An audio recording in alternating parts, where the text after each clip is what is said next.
Good evening, everyone. It is 7:30, so we'll go ahead and call this meeting in order. We'll begin with invocation. Andrew, would you be so kind? Lord, we'd like to ask for your guidance and wisdom tonight as we make decisions in order to be able to try to better the people of our city and our city for everybody that lives and takes part and enjoys the amenities that we do offer. With your guidance and wisdom, amen. I pledge allegiance to the flag of the United States of America and to the republic for which it stands, one nation, under God, indivisible, with liberty and justice for all.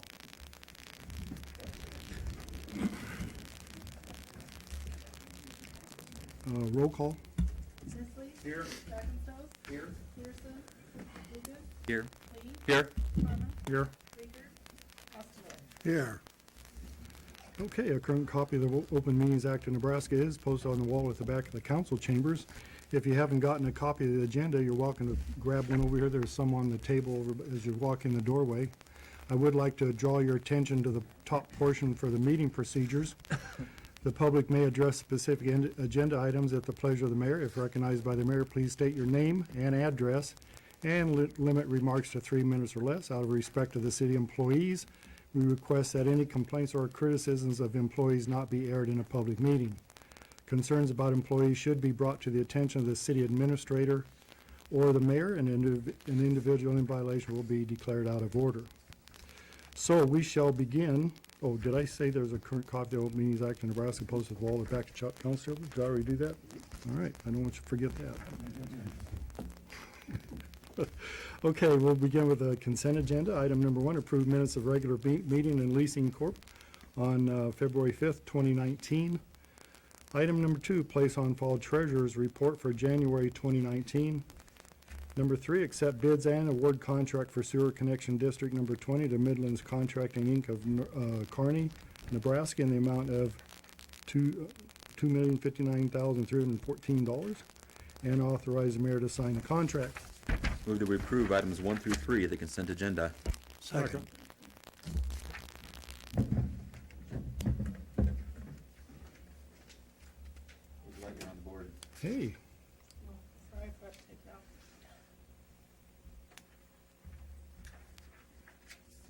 out. that motion passes.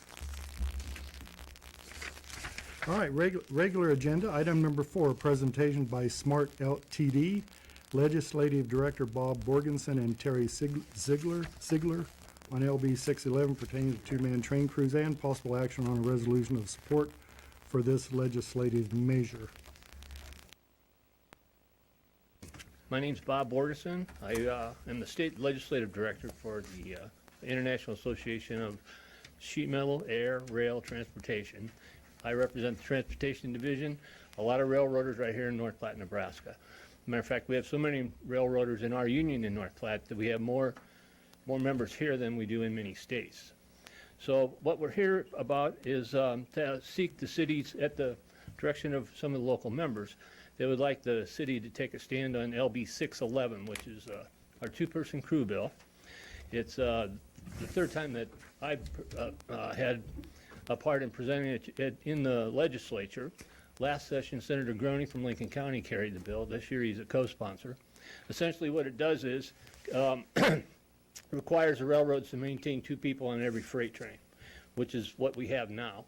I think Terry circulated a poll that we did in October that demonstrates just how much support there is among the populace for 2 people on a train. Once you explain to them that the railroad would like to go to 1 person or no person if they could, the support is anywhere from 70% to 85% for requiring that they have 2 people because it's a public safety issue. And that's pretty much what I have. I'd answer anyone's questions. And we're having a hearing on March 5th, and that'll be the next action by the legislature. So. Okay. Yes, sir. Okay, do you think this should be handled in the legislature, not here? Or do you think it should be We're handled just here? looking for, oh yeah, we're not asking you to make a make a requirement of the railroads. We're asking for support of the bill. That they thought it would be helpful. We have some of the other groups that have supported the bill, or that will be supporting, have in the past. There's the Nebraska Association of County Officials, professional firefighters. We had several other unions. So that's what we're looking for. Yes. Yeah. Yeah. Yes, sir. Is this still in committee? It is in committee. The hearing is March 5th. So that's the committee hearing, and then what's the next step then? Well, the committee can take action or not take action. A couple sessions ago, they just let the clock run out on it. Last time they voted 7-1 against to kill the bill. We have different transportation committee members this year, and we'll definitely have a different result than 7-1. I had a question as far as is the railroad started this initiative? Well, what And when happened? do they want it That's a completed? great question.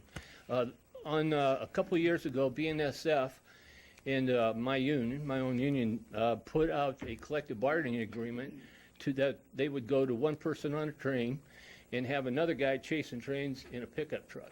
They didn't say how many trains he'd be responsible for, or she would be responsible for. It could be one, could be 100. They never got that far. It went to a vote of our membership, and it was voted down 80-20 because it's just not safe. Does that answer your question? Well, as far as the railroad, when do they want this project or this initiative, when do they want to get that going, and when do they want it completed? Right. Are they doing it now? No, right now all we're asking for is the status quo. There's 2 people on 98% of all the freight trains in the country.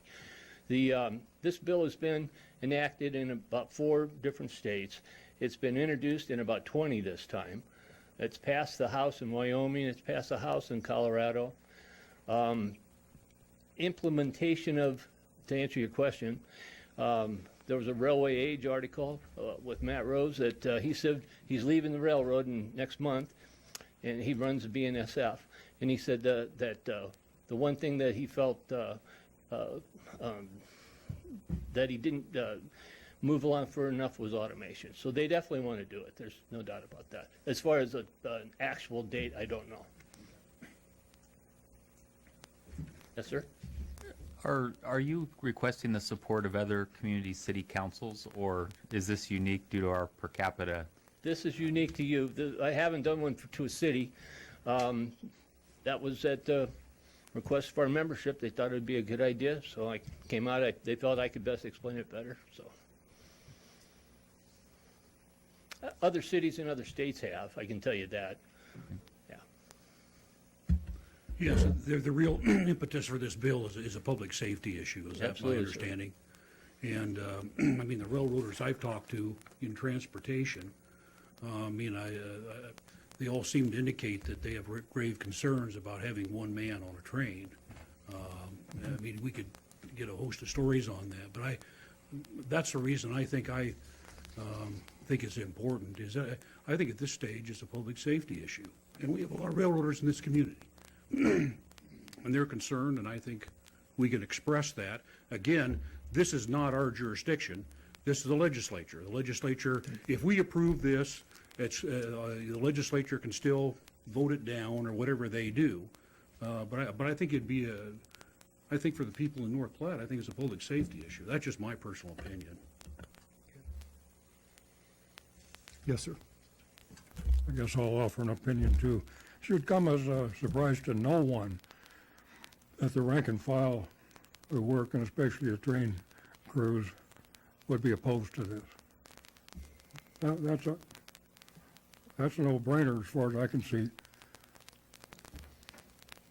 But I wonder how much of their concern is because of safety issues, which I think are a legitimate concern, and how much of it is looking to keep their jobs. Technology's probably out there to run a train without anybody on it. And Can I answer that? Yes, please. Councilman, the Our guys, the men and women that work the trains, they're the experts. They know. We don't doubt, we don't say that we don't have a vested interest, because we do have a vested interest in it. But they're the professionals. They're the people that know best. They're out there running trains. They see all these different things. They know best.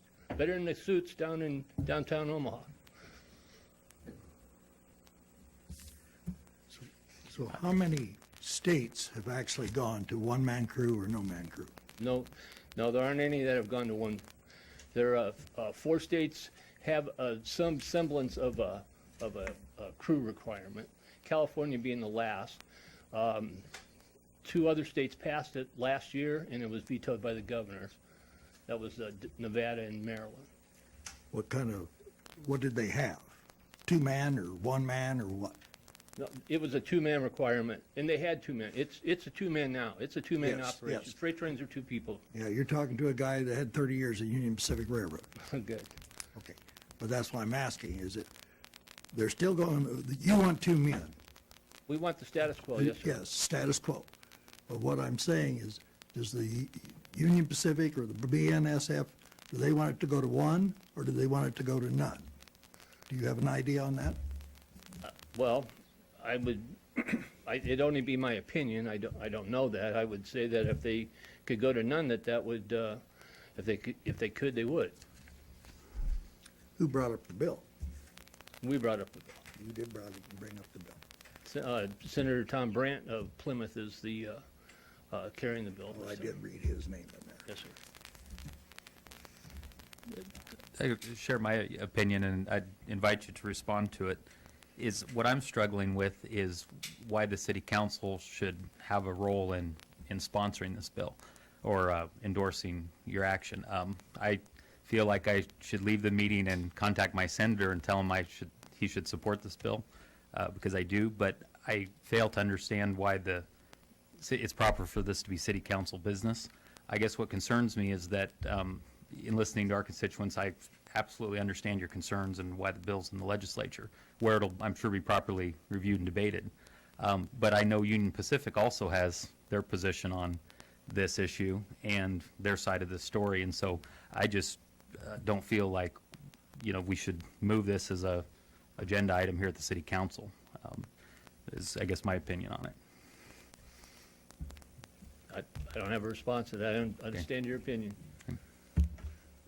The only one thing I want to say, Ty, is that this is not the first time this came up. We had our chief of police, Mike, wanted us to pass a resolution supporting the anti-marijuana legislation. And that was done here in the last several years. And we passed it. So, I mean, this is not something new. To me, the primary issue is that and it's just up to you guys, but it's a safety issue. I'll tell you one thing, you can have all the computers in the world, but I'm not going to step into an airplane with no pilot, or not 2 pilots, co-pilot. I'm just not going to do it. And the physics behind one of those trains going down the track, that's a tremendous amount of energy. And talk to any guy or physics professor or what, and I just think that, time goes on, but right now, I think we should make a stand and say this is a public service issue. I mean, that's a safety issue. I really think we should consider it. I just wanted to reply that we've done this before. Okay, thank Yeah. you. Any other questions, comments? I guess the rookie over here again, what Ty is saying, what would we do if we voted to support this as a group? Write a letter? I mean, what? No, there's There's a- actually a resolution enclosed in your materials, Yeah, Jim, I saw that. that they supplied to us. Okay. Well, I'll just add, I agree with Ty to the fact that I think we all agree with you, at least I do, that, I think it's like Jim says, a no-brainer. I mean, it's crazy as far as I'm concerned, because if something would derail or there was a major incident with hazardous materials or whatever, and there's nobody there Our at the people are the time of the first scene, but again, I don't know if we should be involved or with that. Yeah. That's my point. Yes, sir. My point was that I'm not surprised that the railroaders would want us to do this. But my position is, I think we ought to let the management of the railroad run the railroad. And I don't think it's something we ought to be doing. I've, might discuss train line, cutting crossings for first responders, if the school buses. Now, there's a multitude of things that can happen. Maybe that's what they don't understand, is that there is a lot that goes on in these cabs, these locomotives. No, well, yes, sir. Okay, so, I just kind of wanted to echo, so, we did do the one for the police department. I view that as a little bit different only because of it being policies that would directly impact our police department in terms of how they operated and everything else. This one, I kind of agree. I guess over time, I kind of agree that maybe it's just not something we should stick our foot in as well, I personally think that this is absolutely something that needs to happen, and to me, that's as I said, no-brainer, or whatever you want to call it, that we need two-man crews. I'll send Senator Groney an email tomorrow telling him I think that we should have two-man crews, which obviously he's in agreement with, being part of this bill already, but, I don't know, I just not exactly, I guess, as much of a fan as I used to be of us getting involved in things that are at the state level. Let the state senators handle this at their level, and we'll handle stuff at our level, and I guess I don't want to tell them what to do, because I don't want them telling us what we can and can't do all the time either. And they'll probably stick to that, not telling you guys what to do. Those unfunded mandates, right? well, that's a decision should be made at the state level. And I think that's what Ty says. I'm just getting a feeling here that probably the council has some concern about passing a resolution. I just want to tell you, that as far as I'm concerned, if I have the letter that comes to me as a city council member that I support it, I would sign that letter. I am just telling you that. The way we'd have to do this is make a motion to pass a resolution, but in all fairness to you guys, I think we need to have some conversation about it first. I'm just being honest with you. I'd hate to put this out on the table and have it voted down when, maybe it might be addressed properly later on. But that's just a suggestion. This is politics. Yes, sir. I was gonna say, I would as an individual person sign it, sign on to something, no problem, but I'm not gonna sign on, I guess. I don't feel right to sign on as part of the city. That's where I'm coming down at. Yeah, I feel the same way you do, Andrew. I echo your comments. So, I better be quiet here for a second. Is there any other questions, comments? Does someone want to make a motion to move forward with this for the resolution, or not move forward, or table it, or what would be your pleasure? Doug, the way it's stated in here, it says possible actions, we just don't need to do anything if we don't want to, right? You don't I mean, this is something that could be brought up at a later date. Yeah. And I'm concerned, I think that this is one of those issues that we could throw it out here and have a vote, and I don't want it voted down without some more discussion. You understand what I'm saying?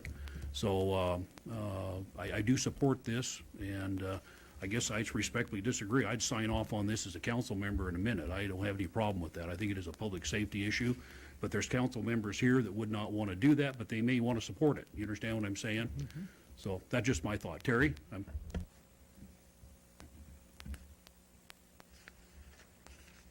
Terry Sigler, 3420 West F Street. Thank you for taking your time to look at this resolution.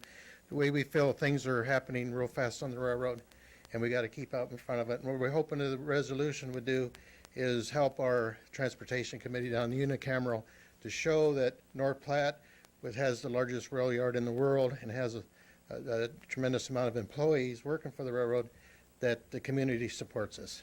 And it might help get the bill out of committee for it can go to the floor and to be discussed. To me, this is working out there for 42 years, 40 years on the road. There's no computer in the world that can see what we see. The crossing accidents, the just warning the people to, that are, that don't go across the crossing. They'll go in between. I mean, we all got a million stories to tell. And one of the things too that's coming down, and you see it every day over here where they're doubling up the trains, tripling the trains, and might not hurt Lincoln County so much, but it will other communities. And one of the things that people hate and one of the biggest complaints is block crossings. But also the vehicles we hit, you know, which just, you know, just tears you up. But who's the first one back there? We are. Who cuts the crossings? We do. You know, so I mean, there's a lot of safety issues there. And I just talked to a person in Grand Island last week, and they got a lot of problems with the block crossings down there. And they just took one of the underpasses out of service. So, you know, but that's, you know, the technology, and we can't stop that. But what we can do is we can be there to prevent derailments, to prevent accidents. And if it does happen, we can be there to help. And if you have another train that has something that happens to them, if they hit somebody, we pull up there and we go up and help them. So we're not out there. But these long trains would, if I was still out there, and thank goodness I'm not, one thing the railroad and my union did for me is they sent me home early. But it's hard for a person that's never been there to understand what's going on. And I appreciate your, Jim, for you know, keeping it as a safety issue. And we've talked to Senator Groney about the issue several times. But sometimes the unicameral, and especially the eastern part of the state, they're under a lot of pressure from the railroads, you know, and they dictate. But for our well-being and for the community's well-being, you know, we would appreciate your support. But if this is how you guys feel, we would appreciate if you tabled it for a later date. Thank you. Thank you. I would move we table this motion till later date. I'll second. It's a table. It wasn't motion passed, was it? Or, No. Was there a There was no was no motion. motion. That is correct, there was no motion. I never made a motion. I stand corrected, there was no motion. Okay. You can still table the item. I'd like to table the item is what I'd like to do. Just table indefinitely. Yes.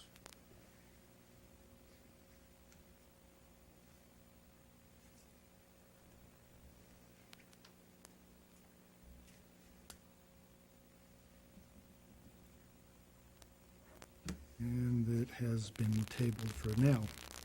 Okay. Thank you, gentlemen. Appreciate your time. All right, item number 5, consider discussion action on referring a blight and substandard study, Pacific Street study, prepared by Marvin Planning Consultants, LLC, to the City Planning Commission for public hearing to determine if the proposed area qualifies as substandard and blighted. Move that we approve the blight and substandard study, Pacific Street study, prepared by Marvin Planning Consultants LLC, to the Planning Commission for public hearing to determine if the proposed area qualifies as substandard and blighted. Wasn't Gary Pearson supposed to be here and talk about that? He is in the back. Okay. I would like, can we get him to talk? Tell us about it? I think all that you're being asked to do this evening is to forward it on to the planning commission so they can make a recommendation back to you. That then you'll have a official public hearing, and Yes, that's correct, and that will come back to you on March the 5th. Why did they pick West Fourth Street from from Buffalo, clear to Pacific there? Street shouldn't have been in that. well, it was kind of the recommendation of the planning consultant that was involved in the study. You have to have some type of a definitive line to then make a judgment call on whether it qualifies or not, so he could do his research based on that. And it seemed like a kind of a natural boundary for that particular area, and so that's why. But he'll be here, the planning commission meeting, if you forward it on this evening, next Tuesday night, and I believe it's March 5th, your next council meeting, it'll come back to you for final judgment. Okay. Yes, Jim? Gary, if I looked at this map and interpreted it correctly, that does not reach to Dixie. That blighted area does not reach to Dixie? Or does it? No. Jim, No. if I might, Dixie is included in the one that we did a year or Okay. two ago Okay, for the other then this would be project. contiguous with that one then. It's already been blighted. Right. Okay, I guess my other question is, why don't we blight some of that property on the north side that is really blighted? Yes. I concur with you. We have to have some kind of an impetus for a project to look at that, and the project being of a magnitude enough that you could justify, bringing a redevelopment plan forward. But certainly, there are numerous areas there that would qualify. Absolutely. A lot of the supporting material showed trashy yards. Those are all over town. Yep. Well, flight studies have to do their job, and the study itself shows that the average age of the structures in that area are 70 years plus, which is more than qualifies for it.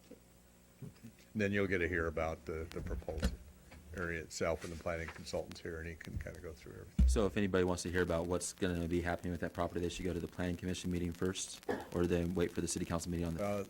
Planning Commission's responsibility is to determine if it qualifies under state statute, if it meets the qualifying standards, and then make a recommendation back to you that say that yes, it does. The project itself, So any redevelopment plans are coming, later on, okay? you have to have a designated area before you can have a proposed redevelopment project. Okay, that's, So this is the first step in All that right. process. that I understand. Either Jim or Gary, can you remind me of what the percentage is in the community that is the maximum allowable or whatever? 35%. 35, okay, so we're still way under what's the Yes. maximum allowable. Okay, thanks. Anything else? I move that we refer this to the planning commission for the determination whether it should be blighted or not. I think Andrew made the motion. You made a motion? Andrew seconded. Yes. You want to second it? I'll second Well, it. it is the- or, I mean, Jim Carmen's- Carmen seconded. Yeah, we're already on there, so. Jim and Jim and Jim and Jim and Jim. I did. You can vote on it if you want to. Well, I guess I can. Now shut and vote, Okay, that motion passes. We shall move forward. Item number 6, adopt resolution to approve the 1 in 6 road plan for 2019 through 2024. Move that we adopt resolution to approve the 1 and 6 year road plan from 2019 to 2024. Second? Is there anybody here from that particular area on 9th Street?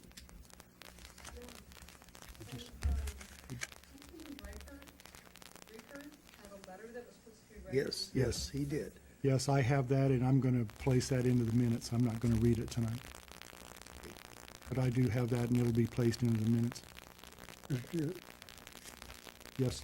Is it the record, like he asked you to? Well, I hadn't planned on that, but I sure can. Oh, that's what he requested. Yes, it is. Mr. Wood? Okay. if you'd be Yes, so my name kind. is Mark Woods. I live at 902 North Emory, and I thank you, Mayor, for giving me the chance to speak. I know it's Certainly. not a public hearing. I could go through everything, but my wife wrote a letter, which is very good, and Ed's, and it has a lot of information in it. These are all safety concerns, too, on our part. You all can read the letters rather than me go through it all again. I understand, you have budgetary issues. We can't have everything done at once. But it's been 30 years that this has been on there, and it is very unsafe. And we'd really like to see some progress made, in the near future. That's our request. I'll let you read the letters. I'd like to thank some council members reached out to us and, spoke with us and got our concerns and all. And I really appreciate that, and I thank you all for that. Thank you, sir. Right. Mr. Wood, Yes. did you give your address? 902 North Emory. 902 North Avenue. Thank you. If I may say so, Mr. Woods, did you send this letter to all the councilmen? Did everybody get this? Yes. Okay. That's why y'all can read it when you- I was talking, Dwight, I was talking about the one from Yes, I have Blanker. that, I have that as well. Okay. So everybody did get a copy of Mr. Wood's letter? Okay, so I don't have to go through that. I'd be happy to if you'd like. I did get a letter from Councilman Reeker. He couldn't be here tonight, and he apologizes for that. He had other commitments, but he asked that I read this so that it could be introduced into our minutes. Let's see, I'll just go through this very quickly. It says Project M-455, parentheses 410, is an upgrading of 9th Street from 300 feet west of Sherman Avenue to Buffalo Bill Avenue. Is my understanding this section, I don't think I need to go through all that. This section of 9th Street is the only section of 9th Street east of Buffalo Bill Avenue which does not have storm drains, curbs, and gutter. The street is asphalt and is on most of this section of the street. The shoulder of the roadway is higher than the street, resulting in standing water on the roadway following a rain event. When a vehicle enters the water, the resulting hydraulic pressure breaks the asphalt, creating holes and depressions in the street. Because there is no storm sewer, any water which does move to the ditches has no place to go. In the summer, this often turns into standing water for weeks at a time, thus providing a wonderful breeding place for mosquitoes. This street is an emergency snow route, as well as a route for emergency equipment. There is significant railroad truck and pickup traffic on this section of road as well. Thankfully, the police department conducts routine speed checks on the street. However, I have witnessed many times when vehicles have passed at speeds which, by my estimation, have exceeded 50 miles per hour. There are people who like to walk, and there is no place to walk on this street except on the street itself. The ditch banks are too steep to navigate, and I personally have slipped and fallen into the ditch in an attempt to evade oncoming traffic. Those who have lawns are forced to mow up to the macadam with no separation for oncoming traffic. Concern has been voiced to me about this hazard given the number of distracted drivers who are texting or performing other actions which take the driver's eyes off the roadway and potentially endangering people alongside. Public safety is one of the primary functions of the city, and given the fact that the Planning Commission has recognized this section of street has been in need for upgrading / replacement for 30 years and with no action, I am requesting the project M-455, parentheses 410, be moved into the one-year plan for replacement along with widening as necessary, resulting storm sewers, curbs, gutters, and sidewalks. To my knowledge, the residents overwhelmingly support the improvement of this section of the street, and since this is existing hard surface street, there will be no improvement cost assessed to the adjacent property owners.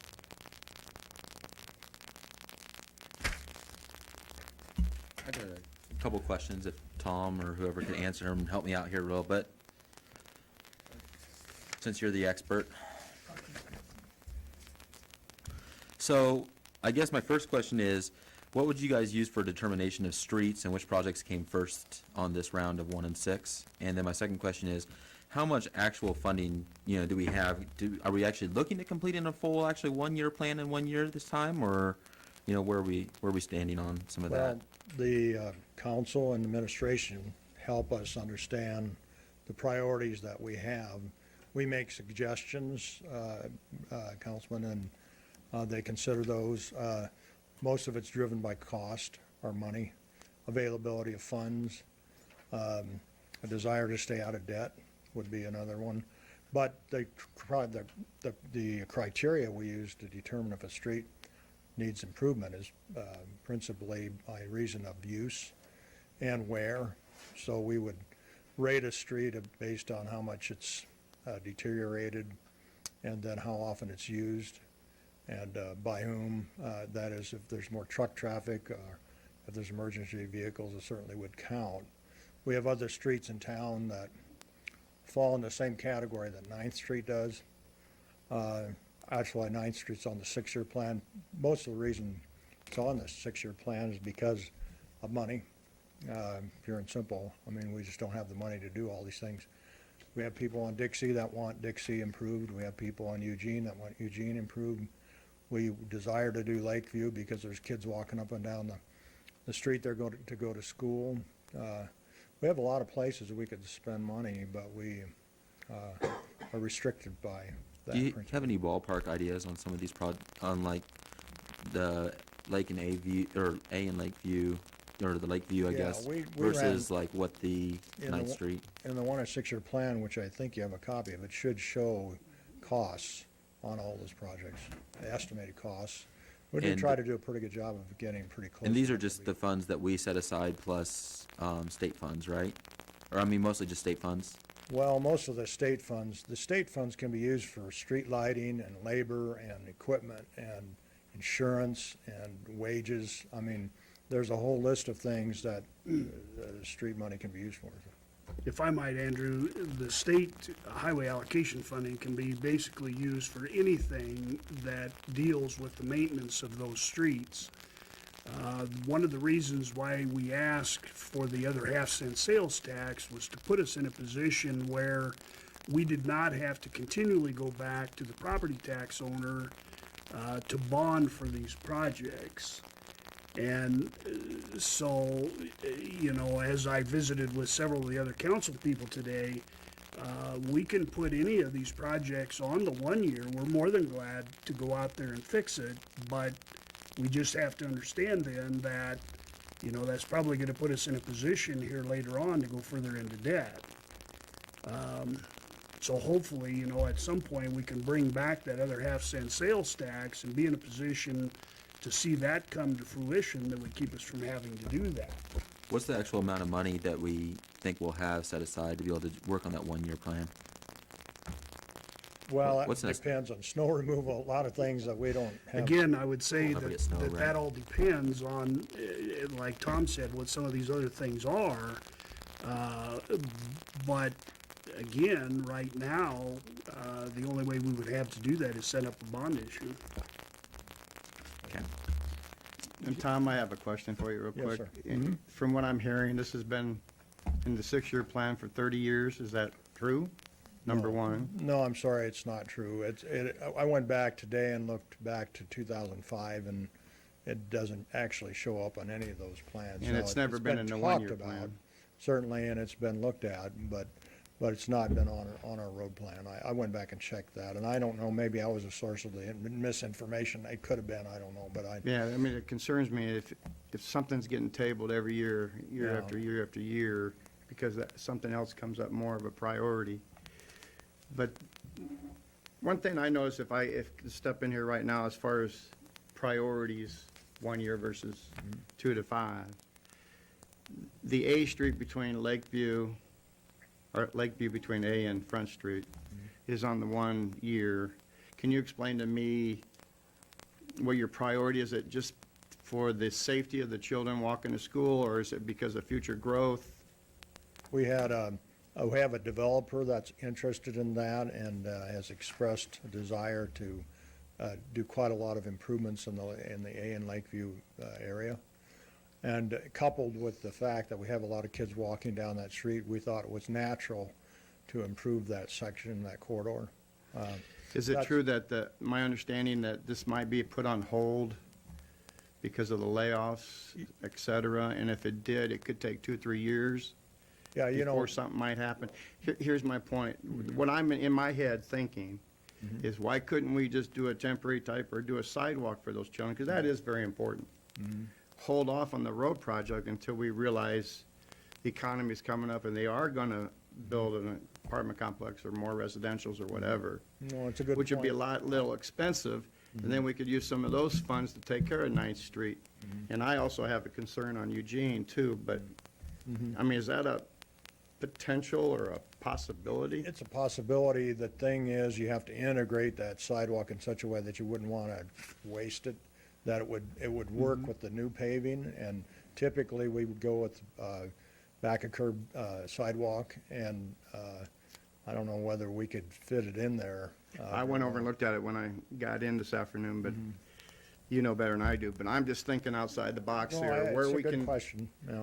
you know, if we don't have any growth out there, we just did this huge project and No, that's we true. did, definitely took care of the children, but Jimmy, if I might jump in on that too, one of the reasons why, and it comes back to what Andrew asked before, whether or not all these projects will be accomplished in the 1 year. There's several other things that need to happen out there before we're even in a position to move forward with that project. One of the big things is that there's still surface water right on that property, so if they would ever decide to farm that again, we can't go in there and extinguish that without providing them some way to get water.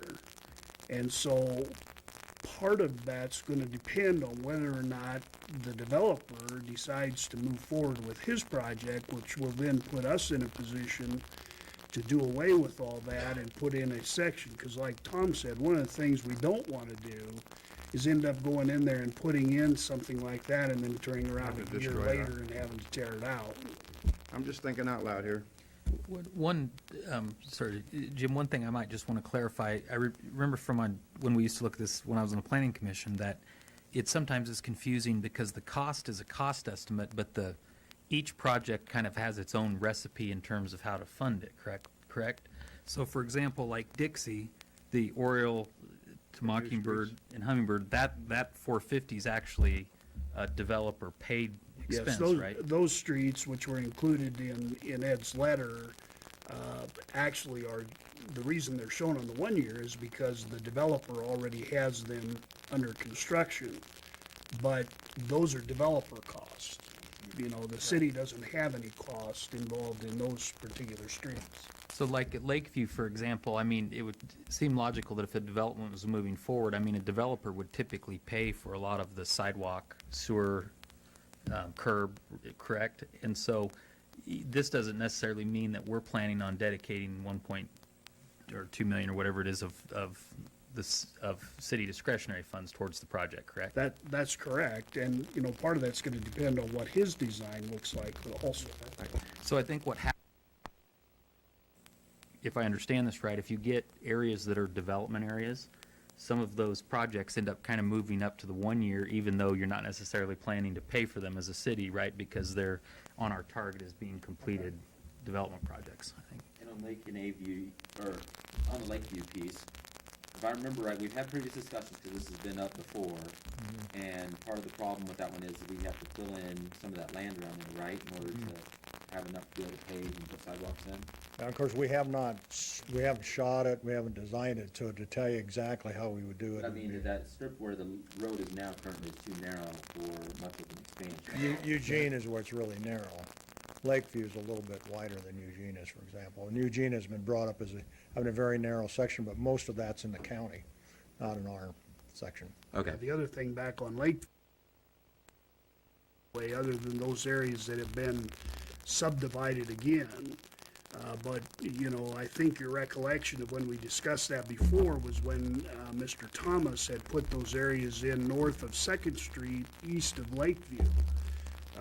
And he ran into the same issue there, that we had to facilitate for that irrigation water to come down through there. Had we have been able to extinguish that at that time, it would have allowed us to do some things differently too. But you're right, there is no, 80-foot would be typically what you would look at, and maybe even 100-foot, depending upon some of the amenities that you put in on that design. But we don't have any of that out there at this time.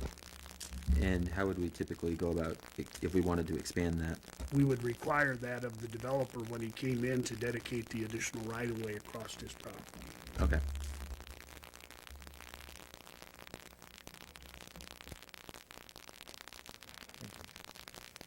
All right.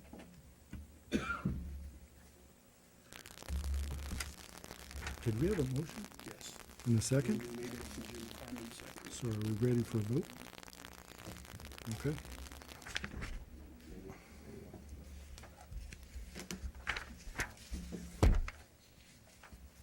And that motion passes.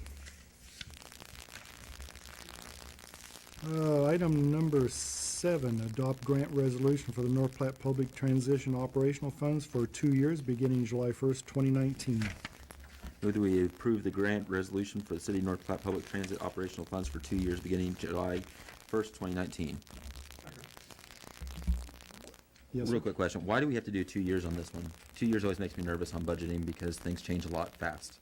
Well, the reason we do is the state's requiring us to maintain our eligibility for their funding through the Department of Transportation, that we fall in line with their biennial budget. Okay.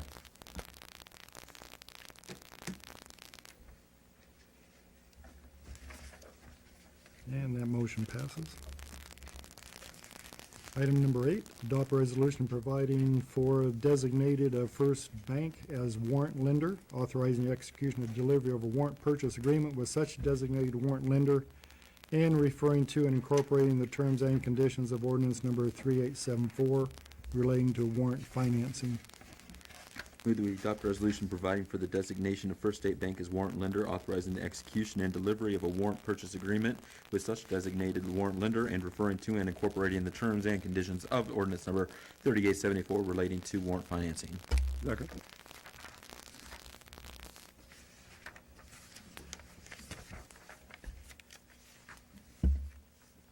And that motion passes. Item number 9, adopt a resolution approving claims and authorize the issuance of warrant to Myers Construction, Inc. in the amount of $148,248.45, and a warrant to Beverage, Inc. in the amount of $129,175.94 to pay approved claims, and referring to and incorporating the terms and conditions of ordinance number 3874 relating to a warrant financing passed and approved on May 23rd of 2013. Move that we adopt a resolution approving the claims and authorizing the issuance of a warrant to Myers Construction Incorporated in the amount of $148,248.45, and a warrant to Beverage, Inc. in the amount of $129,175.94 to pay approved claims, and referring to and incorporating the terms and conditions of ordinance number 3874 relating to warrant financing passed and approved on May 21st of 2013. Second.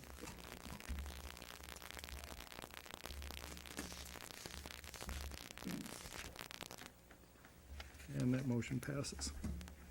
Item number 10 is claims. Move that we pay the claims. Yes, sir. I did have one question, Jim. On the electric, there was a Nebraska Department of Revenue, $168,000. Is that employee withholding or something that goes to the state for employee withholding taxes or something? It's under electric, and it says the Nebraska Department of Revenue, $168,946.21. I didn't get a chance to talk to you about it. Sales tax. Oh, that's sales tax? Gotcha. Oh, what it was. Okay, thank you, Don. All right.